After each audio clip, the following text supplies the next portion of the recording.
안녕하십니까. 한국교회법연구소 소재일 목사입니다. 오늘은 교회 정관에 관해서 한번 살펴보겠습니다. 오늘 많은 각 단체들이, 각 교단들이 표준 정관이라는 이름으로 규정집들이 발행되어서 보급되어지고 있습니다. 그러한 자료집들은 참고할 만한 내용들이지, 그 내용들 속에 담고 있는 그 규정들이 이 정관을 제정하고자 하는 그 교회 형편과 그 교단에 소속된 교회로서 어떻게 정관을 만들어야 될 것인지 그걸 정확하게 확인하지 아니하면은 오히려 그 정관이 그 교회의 발목을 잡을 수 있습니다. 여러 가지 여러 교회들의 정관에 관해서 상담을 받아왔는데, 정관을 새롭게 정비하는 교회들이 많습니다. 정비해 놓은 그 정관이 그 교회의 문제를 해결하기는커녕 오히려 그 문제를 더욱 만들어내는, 그 문제를 양산해내는 그런 경우를 봐왔는데, 남의 교회의 정관을 어떤 교단이나 특정 단체에서 만들어진 그 정관을 보고 베껴서 교회 정관을 만들 때는 큰 혼란이 옵니다. 그래서 오늘 이 시간에는 정확하게 다른 사람에게 물을 필요가 없습니다. 다른 교회 정관을 참조하기는 하되 우리 교회 형편에 맞게 그 교단에 소속된 지교회로서 교단 헌법과 충돌되지 않는 범위 내에서 교회에 다양하게 불거진 노출된 그런 문제들을 어떻게 합리적으로 해결하고 집행할 수 있을 것인지, 그 정관에 관해서 그 법률 관계를 한번 살펴보도록 하겠습니다. 정관이 필요한 경우 왜 정관이 필요했겠습니까? 필요하겠습니까? 그 정관의 필요성이 있을 것입니다. 무엇 때문에 정관을 만듭니까? 첫 번째는 교회는 하나의 인적 단체, 사람들이 모여 있는 단체이기 때문에 그 단체가 여러 사람의 의견을 반영해서 합리적이고 객관적 규정들을 만들어서 교회를 운영하기 위한 목적으로 정관을 만든 경우가 있을 것입니다.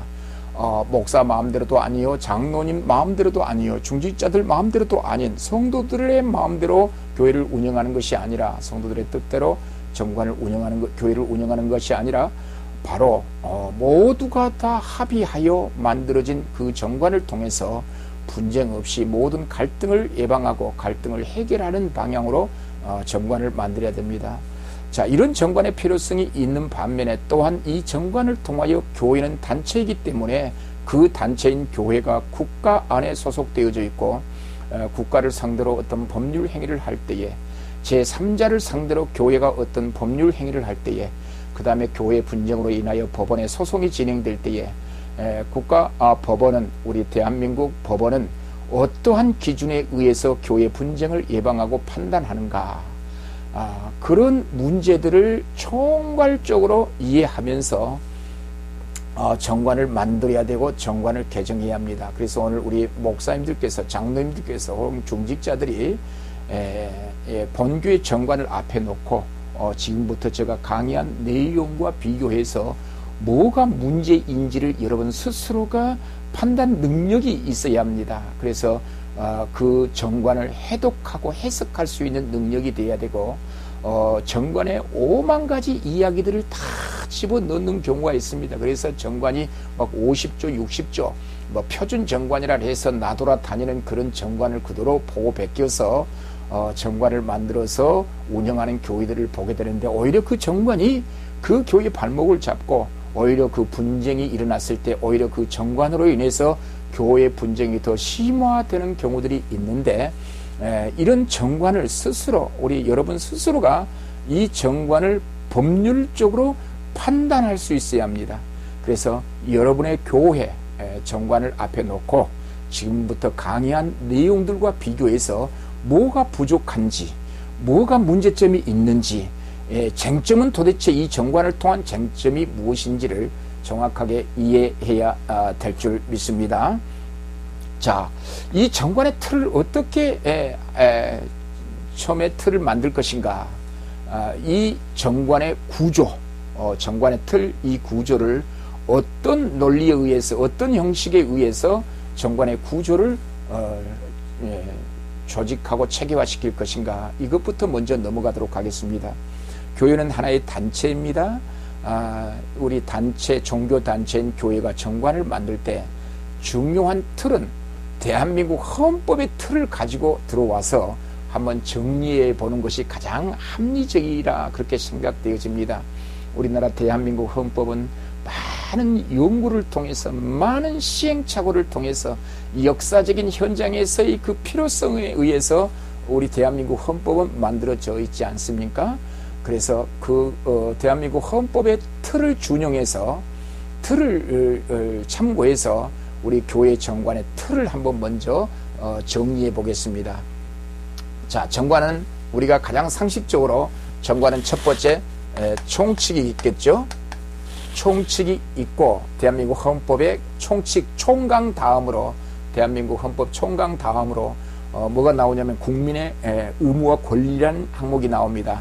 그래서 우리 교회 정관도 총칙 다음으로 교인의 권리와 의무를 아는 항목으로 한번 만들어 보겠습니다. 그 다음에 1장, 2장, 3장 교인의 권리와 의무 다음에 교회는 직원이 있죠. 직원에 관해서 규정하면 좋을 것 같습니다. 교회는 행정 직원이 있고 유급 행정 관리 직원이 있고, 교회를 운영하는데 어떤 직분자가 있습니다. 직분, 그 직분을 넓은 의미에서 교회 직원이라 그렇게 이야기하고 있는데, 바로 유급 행정 관리 직원을 포함해서 교회 직분자, 우리 장로교로 말할 것 같으면 항존직이 있을 것이고, 그 다음에 임시직이 있을 것입니다. 항존직은 목사와 장로와 집사를 의미하고, 임시직은 권사, 서리집사 등으로 구분하게 되는데, 우리 장로교 정치체계에서는 이런 직분자를 직원으로 규정하고 있다는 것. 그래서 제3장은 직원으로 항목을 한번 정해 보겠습니다. 자, 그 다음에 우리 대한민국 헌법에 보면 입법, 사법, 행정 순으로 그 틀이 설정되어 있습니다. 따라서 우리 교회도 입법권에 해당된 공동의회를 이제 4장에서 규정하면 좋을 것 같고요. 그 다음에 공동의회 다음에 공동의회를 교인의 최고 의결기관이라고 하죠. 최고 의결기관에 의해서 결정된 사항들을 교회 집행기관에서 하나하나 집행하게 되는데, 그 집행기관으로서 사법권이 있습니다. 그래서 공동의회 다음에 당회라고 하는 항목을 조직하면 좋을 것 같습니다. 자, 이 당회는, 우리 장로교는 이 당회는 노예에서 파송한 목사와 교인들의 대표인 장로가 당회를 구성해서 교회를 운영하는, 치리하는 정치 형태를 우리는 장로교회라고 하는데, 장로교회에서의 이 당회는 감리교회로 가면은, 감리교회는 전체 교인 총회를 당회라고 말합니다. 그러니까 감리교회에서는 교인 총회를 당회라고, 우리 장로교회에서 교인 총회를 공동의회라고 하잖아요. 그러나 우리 장로교회에서 당회와 감리교회 당회는 다르다는 점, 이걸 참고하면 되겠습니다. 자, 공동의회 다음에 이제 당회를 규정하고, 이제 사법 집행권을 갖고 있는 것이 당회죠. 당회 다음에 재정 집행, 우리 장로교, 모든 장로교 정치 원리로 운영한 교단은 재직회라고 하는 제도를 두고 있습니다. 당회 다음에 재직회인데,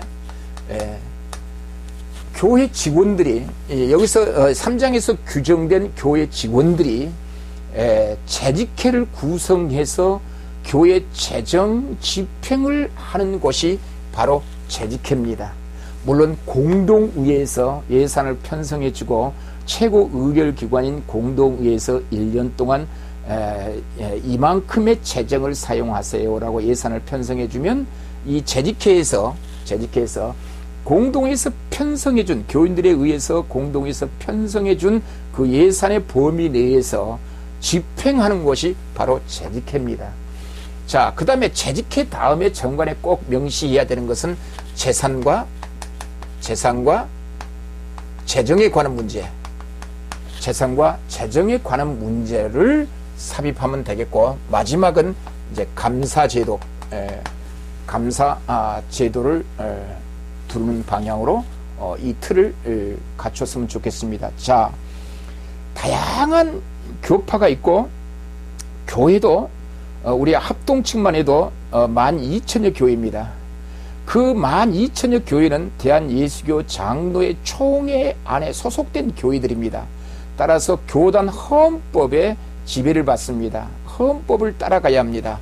우리 장로회 정지 체계에서 장로교회 교단 안에서 교회를 운영할 경우 교단 헌법에 근거해서 교회 정관을 충돌 없이 제정하거나 변경하여야 되는데 장로교를 비롯해서 모든 종교 단체는 적어도 대한민국 헌법의 틀을 차용해서 정관의 제목들을 정해본다고 한다면 틀을 정해본다고 한다면 제1장은 총칙으로 가고요. 2장에서는 교인의 권리 의무로 3장에서는 교회 직원에 관해서 규정하고 4장에서는 교회 최고 의결기관은 공동의회 그 다음에 사법기관인 당회 5장에서는 당회 6장에서는 공동회에서 편성해준 예산의 범위 안에서 재정을 집행하는 곳인 재직회 그 다음에 7장에서는 교회 재산과 재정에 관한 규정을 하고요. 8장에서는 감사에 대한 규정을 두게 되면은 아주 합리적인 교회 정관, 이 정관이 법률적으로 필요한 부분을 정확하게 규정하는 것으로 아주 유익한 그런 틀이라 그렇게 생각합니다. 그래서 이 방송을 듣는 여러분 교회 정관이 어떤 틀에 의해서 조직되었는가를 이 부분과 비교해서 어느 부분이 약하고 어느 부분이 여러분 교회 정관이 더 낫다고 하는 것인지를 잘 분석해서 이 범위 안에서 교회 정관을 작성하게 되면 교회가 법률 행위를 하는 데 있어서 그 모든 내용들을 이 안에 담을 수 있는 그런 이야기가 되겠습니다. 자, 민법이 1958년 2월 20일 날 개정 공포됐습니다. 58년 2월 22일에 민법이 공포되었는데 1961년 1월 1일부터 시행이 됐죠. 민법이 제정되어서 공포된 이후 지금까지 한 60년의 세월이 지났습니다. 자, 60년 동안 대법원이 교회 분쟁에 관련된 많은 판례들을 집대성했습니다. 자, 적어도 여러분 교회 정관에는 60년 동안 대법원이 교회 분쟁과 관련하여 대법원이 어떠한 판례 법리를 내놓았는가, 그 분쟁에 대한 판례 법리가 이 정관 안에 다 포함해야 됩니다. 그래서 제가 볼 때는 이러한 제목으로, 이러한 주제로, 이러한 틀로 정관을 만들되 적어도 이 정관을 장황하게 50조, 60조, 70조로 만들면 안 되고요. 여러분, 도로교통법을 대한민국 헌법 속에 규정하는 법이 있습니까? 그런 대한민국 헌법이 있습니까? 대한민국 헌법은 국민투표, 국회의 동의를 얻어서 국민투표를 해야 되잖아요. 도로교통법 하나 개정하려고 헌법을 개정하면 되겠습니까? 그래서 도로교통법 같은 경우는 헌법 속에 넣지 않고 하위법의 법령에 넣지 않습니까? 마찬가지로 교회의 정관은 나라로 보면, 국가로 보면 국가의 헌법과 같은 맥락으로 이해하면 되겠습니다. 적어도 그 종교 단체인 그 교회 정관은 마치 국가의 헌법과 같은 그런 권위와 효력을 갖고 집행한다. 그렇게 이해를 하시면 그 공동회에서 반드시 정관이 제정돼야 하고 변경돼야 되는데 적어도 중요한 틀만 이 정관 속에 넣고 이 정관에서 이제 시행 규정은 별도로 이임해 줌으로써 그 이임받는 기관이 시행령을 만들어서 이 정관의 부족한 부분들을 보완하고 보충하는 그런 시행령을 만들어서 운영하면 좋을 것으로 보입니다. 자, 그러면 이 틀 속에 무슨 내용들이 들어가야 되는가를 한번 보겠습니다. 꼭 여러분 교회에 삽입해야 되는, 제정해야 되는 그런 내용들이 있습니다. 환상적이고 상식적인 이야기를 넣어서는 안 되고 이 정관은 법률 행위를 위한 법적 효력을 갖게 하는 이 정관은 중요한 원리적인 면만 넣으면 됩니다. 그래서 이 전체의 이 틀에 의해서 한 15조에서 한 20조 정도로 정관을 만들면 아무 문제가 없을 것 같습니다. 그래서 여러분 교회 정관에 보통 40조, 50조, 60조, 70조 정관으로 운영된 교회라고 한다면 다시 한번 정관을 재정비해서 한 15조로 20조로 만들고 그 20조 안에는 정확한 법률 행위를 하는 데 있어서 필요로 하는 그 법률적 요건들을 넣어서 교회가 아무런 분쟁 없이 갈등 없이 합리적인 그런 운영 방식에 의해서 교회를 운영하면 좋겠습니다. 이 총칙 안에 넣어야 되는 부분들은 첫 번째, 이 총칙 안에 넣어야 될 내용들은 첫 번째 명칭입니다. 명칭. 분쟁이 발생되면 이 명칭에 의해서 법률 행위가 이루어집니다. 따라서 교회 공식적인 명칭이 무엇인지, 어떤 교회는 대한예수교 장로회라, 장로회 어느 무슨 교회라 칭한다 이렇게 되어 있어야 되는데 그냥 무슨 교회라 칭한다, 이제 그런 경우들을 보게 되는데, 대한예수교 장로회 무슨 교회 분명히 그 명칭, 공식적인 명칭을 정관에 넣어야 합니다. 왜 그러냐면 이 명칭으로 법률 행위가 이루어집니다. 자, 이 명칭에 의해서 교회가 땅을 매입했을 때 법원 등기소에 등기를 해야 되겠죠. 등기를 하려면, 교회 명의로 등기를 하려면 부동산 등기용 등록증을 부여받아야 되는데, 그 부동산 등기용 등록증의 교회 명칭과 이 정관의 명칭이 같아야 합니다. 그 명칭이 같아야 교회 명의로 등기를 할 때 등기소의 등기부에 기재된 그 교회의 명칭과 이 정관의 명칭이 동일해야 합니다. 또한 공식적인 대표적으로 그 세무서에서 발급된 사업자 번호 있죠. 사업자 번호에 어떤 교회는 대한예수교 장로회 무슨 교회라 그렇게 명칭이 동일하게 정관과 같이 이제 사용하는 경우가 있는데, 어떤 교회는 그 대한예수교 장로회를 누락시키면서 아무개 교회로 사업자 번호를 세무서에서 부여받은 경우가 있는데, 이것은 하루빨리 명칭이 다르다고 한다면 이 정관의 명칭으로 동일하게 그런 조정을 해야 합니다. 명칭이 같아야 한다는 거. 두 번째, 소속 교단을 분명히 해야 됩니다. 소속 교단을. 본 교회는 대한예수교 장로회 총회 가로하고 합동인지 통합인지 고신인지 합신인지 백석인지 그 교단의 소속 명칭을 분명히 해야 한다는 거. 소속 교단의 명칭이 분명히 들어가야 합니다. 그런데 어떤 교회는 이 소속 교단 명칭 대한예수교 장로회 합동해놓고 무슨 노회 소속으로 한다라는 규정을 두는 교회들이 있습니다. 교단 명칭과 노회 소속을 명시한 교회가 있는데, 이게 교회마다 다 장단점이 있습니다. 소속 노회를 정관의 규정에 삽입할 것인지 뺄 것인지, 교단 총회 이름만 넣든지 노회 소속까지 넣든지 그건 개교의 자유입니다. 그러나 문제는 노회 소속까지 정관에 삽입하면 그 교단 내에서 소속 노회를 변경할 때는 단순히 노회 공동의 결의로는 불가능하고 이 정관 변경 결의를 해야 합니다. 왜냐하면 정관에 무슨 노회라고 기록되어 있으면, 삽입되어 있으면 이 정관상의 노회 소속을 변경할 때에는 반드시 정관 변경 결의를 하고 난 이후에 소속을 변경해야 합니다. 그런데 어떤 교회는 이 소속 노회를 명시하지 않습니다. 그래서 교단 안에서 노회 소속을 변경할 때는 그냥 정관 변경 결의가 아닌 공동회에서 변경 결의만 하면, 정관 변경 결의가 필요 없이 공동회에서 소속 노회를 변경하면 됩니다. 따라서 어떤 교회는 노회를 그 정관 속에 삽입하는 경우가 있고, 어떤 교회는 노회는 넣지 않는 경우들이 있는데 서로 장단점이 있다는 것, 그건 개 교회가 어떻게 결정하느냐, 그것이 관건입니다.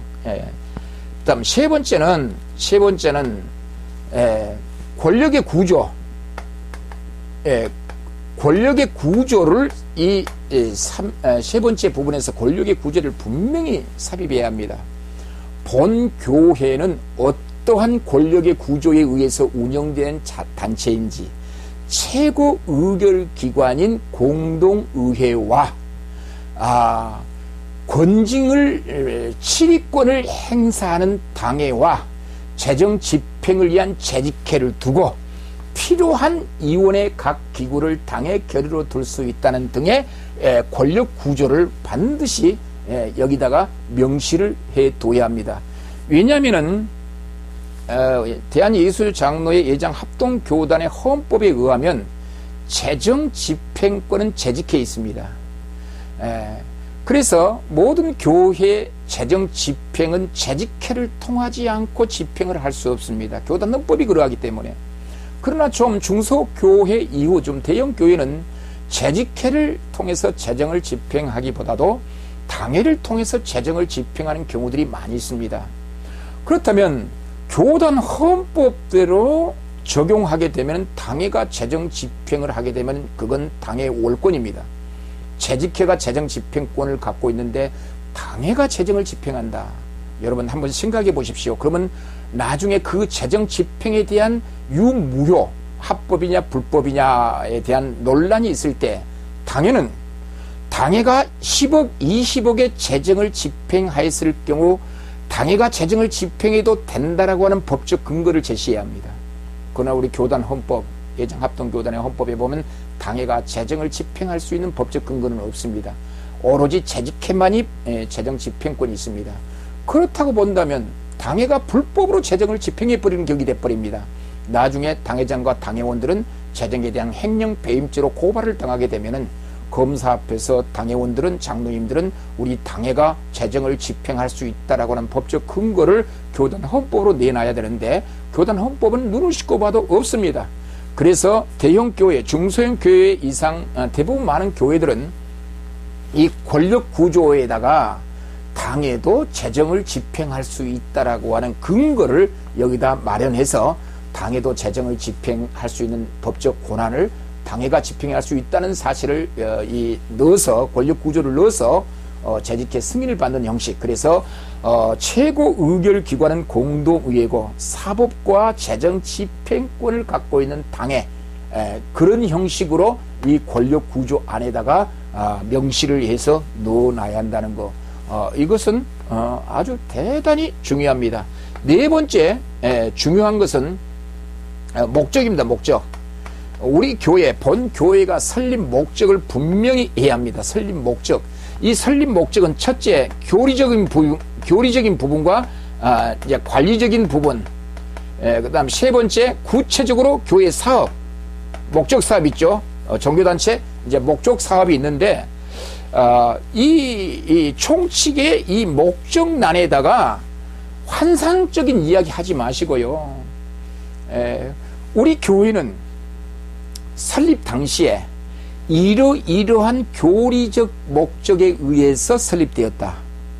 그렇다고 한다면 이 설립 목적에 해당된 교리적 입장에 반대한 성도들은 교회에 등록할 수가 없고, 교회에 등록했다고 하더라도 목적란에 명시된 교리적 입장에 찬동하지 않고 다른 교리를 주장하면 그 교회 교인의 회원권이 박탈된다는 거. 그래서 이 목적란의 교리적 문제는 뭐 구체적으로 교리적 문제를 여기다가 다 넣을 필요는 없습니다. 교단 헌법의 교리적 부분인 장로의 12신조와 대소요리문답, 웨스트민스터 신앙 고백에 의하여 본 교회는 설립되었다. 그러면 장로의 12신조와 대소요리문답, 웨스트민스터 신앙 고백 속에 우리 예장 합동교단의 모든 교리적 입장이 압축되어 있습니다. 그래서 어느 누구든지 교회가 설립 당시의 교리적 입장에 찬동하지 않거나 그 교리와 반한 교리를 주장할 때는 교회에서 얼마든지 이 사법기관을 갖고 있는 이 당에서 그들을 교인 지위를 박탈시킬 수 있다는 근거가 이 목적란에 명시되어 있게 됩니다. 따라서 이 목적란에는 구체적으로 우리 교회가 어떤 고유 목적을 위해서 세워졌다라고 하는 설립 목적을 이 목적란에다가 잘 삽입하면 좋겠습니다. 우리 교회가 국가를 상대로 어떤 법률 행위를 할 때 교회가 큰 건물 하나를 매입했습니다. 이 건물을 교회 설립 목적 사업대로 3년 동안 그 목적물을 사용하고 처분했을 때는 양도세, 취득세가 다 면제되는 법률 관계를 이해를 하시죠?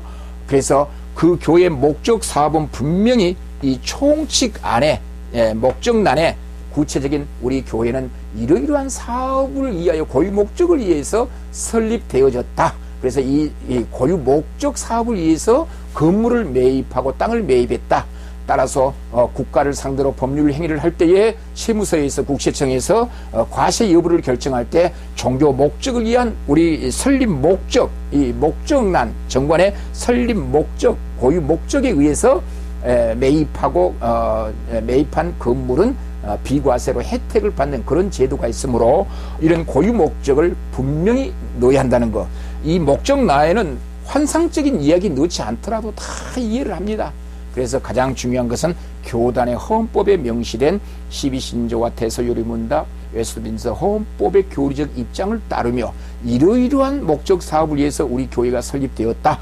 그래서 누구든지 본교회 회원이 되려고 한다면 이 목적 사항에 규정된 이 교리적 부분에 찬동해야 되고, 이 교리를 거부할 때는 우리 본교회 교인의 회원 자격이 상실된다라고 하는 규정을 넣으면 교회는 이단들로부터 충분히 보호될 수 있겠습니다. 자, 다음은 교인의 권리 의무 2장 나는 다음 기회에 한 번 더 살펴보도록 하겠습니다. 오늘은 표준 정관을 위해서 총칙란에 삽입되어지고 제정되어야 되는 그 내용들에 관해서 살펴보았습니다. 여러분 교회에 이런 정확한 4가지 이 요건들이 명시되어 있지 않다고 한다면 이 다음 정관을 변경하고자 할 때는 분명히 명칭과 소속 교단, 그 다음에 권력구조, 설립 목적, 여기서 또 하나 빠졌습니다. 여기 주소지, 소재지를 정확하게 이 교단 소속하면서 소재지, 주소지 있죠? 소재 주소를 여기다가 분명히 삽입해야 될 것으로 보입니다. 자, 오늘은 표준 정관을 위하여 정관을 제정하고 변경하려고 할 때 이 총칙란에 삽입되어져야 되는 규정되어져야 되는 내용들에 관해서 살펴보았습니다. 다음 시간에는 교인 권리 의무에 관한 2장에 대한 내용들에 관해서 살펴보도록 하겠습니다. 청취해 주셔서 감사합니다.